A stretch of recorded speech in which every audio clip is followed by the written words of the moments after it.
On fait des fautes, mais on se soigne. Tous les jours, un comprimé audio effervescent pour améliorer son français. Comprimé numéro 91. Tous ces mots et expressions qu'on utilise mal, correctement tu emploieras. Il y a quantité de mots et d'expressions qu'on utilise au quotidien depuis tellement longtemps qu'on n'imagine même pas qu'ils puissent ne pas être correctement employés ou orthographiés.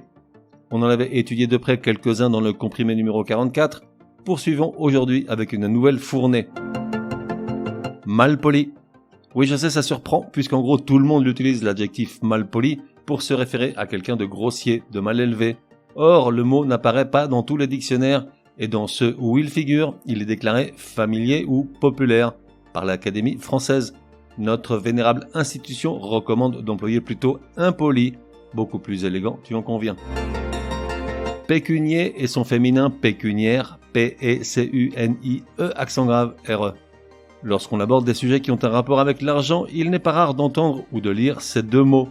Or, assieds-toi bien car aucun des deux n'existe. On confond avec le mot pécuniaire, qui se termine par I-A-I-R-E.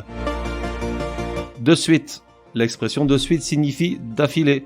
Par exemple, dans la phrase « En guise de punition, Patrick a dû descendre les poubelles 30 jours de suite ».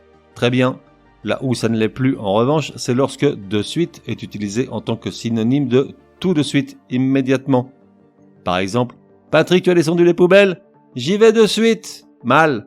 Outre que Patrick est un gros menteur, de suite en lieu et place de tout de suite est un abus de langage, ça relève du registre familier. Martine est ravie, elle a fait des soldes super intéressantes. Non, solde pour désigner les promotions commerciales est un nom masculin, tandis qu'au féminin, solde se réfère à la rémunération des militaires. Au dire des amis de Patrick, Martine est grave chiante. Dans cette phrase, au dire s'écrit au singulier, bien que l'on dise les dire de.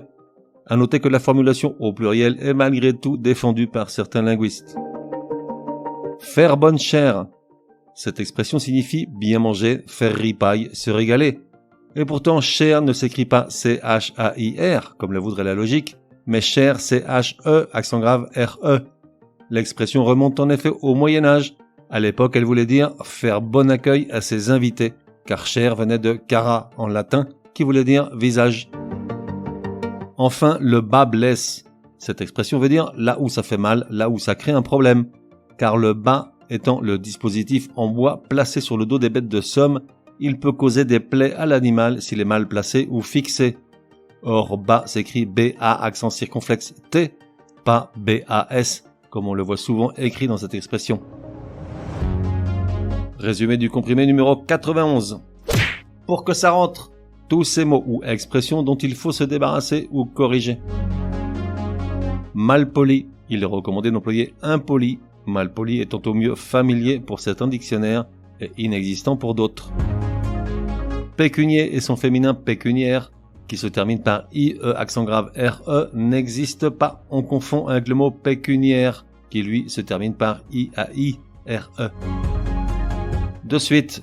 L'expression employée comme synonyme de tout de suite, immédiatement, est incorrecte. Il faut dire tout de suite.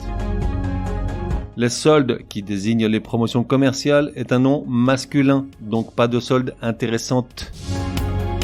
Au dire s'écrit au singulier, bien que l'on dise les dire de, et même si certains linguistes défendent l'emploi du pluriel.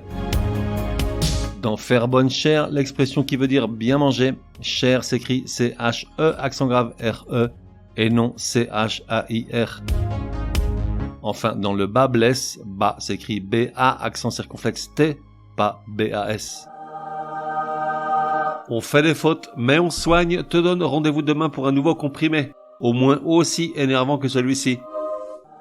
Prends bien note, s'il y a une règle de français qui t'énerve grave, soumets-la à Martine et Patrick, ils seront ravis, aussi crétins soient-ils, de la décortiquer lors d'un prochain comprimé.